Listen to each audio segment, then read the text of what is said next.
You might be selling yourself short right now, whether you're 13, 14, 15, 16, 17, 18, it doesn't matter. Whatever point in your life you are right now, you probably are selling yourself short. And I realized this when I was 18. And I looked back at my life and I said, now it's time to make up for lost time. And I started to study all night long. I started to rewrite my notes till my hand went numb. I started to give it everything that I had every single night. I went to the library, I went to class. I went to the library, I went to class. I went to class, I went to my tutor. I went to class, I went to my tutor. I started to embrace my accommodations. I started to understand the way that I learned. I had to rewrite things. I had to rewrite everything over and over and over again. I had to say no to going out. I had to just believe in myself. And I started to prove it to myself.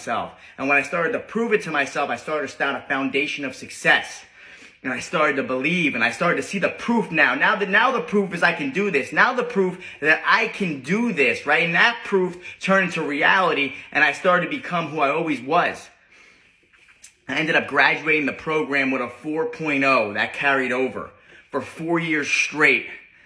For 4 years straight, I worked so hard in college, so hard. Class, library, class, tutor, class, library, class, tutor, sleep, wake up, do it again. 4 years, that's all I did.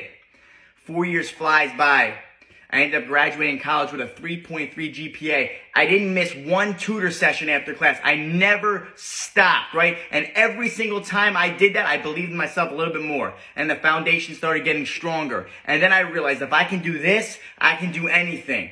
I ended up graduating college in a National Honor Society with a 3.3 GPA, Delta Alpha Pi, which is a National Honor Society for students with learning disabilities that graduate college with a 3.0 or higher. I started selling windows right out of college. I got into Fordham University, right, to get my MSW. I ended up going a different route.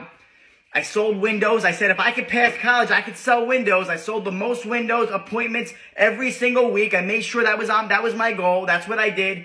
And then I became a financial advisor, been a successful financial advisor. I passed all those hard tests. I studied for a year to pass those tests. All I did was rewrite those books. Those tests were the hardest things I ever did in my life. But I didn't give up because who I became in 2008 when I said, if I can do this, I can do anything. I became a recognized financial advisor. I own a multi-million-dollar real estate portfolio. I speak and travel all over the country and share my story to empower students, right? Because I know they're at a point in their life where they're selling themselves short and they don't know what they can do yet. And I ask every single one of them this when I talk to them. I say, why not you? Why not you this time, right? Because I remember being in the mirror thinking, I'll never do it.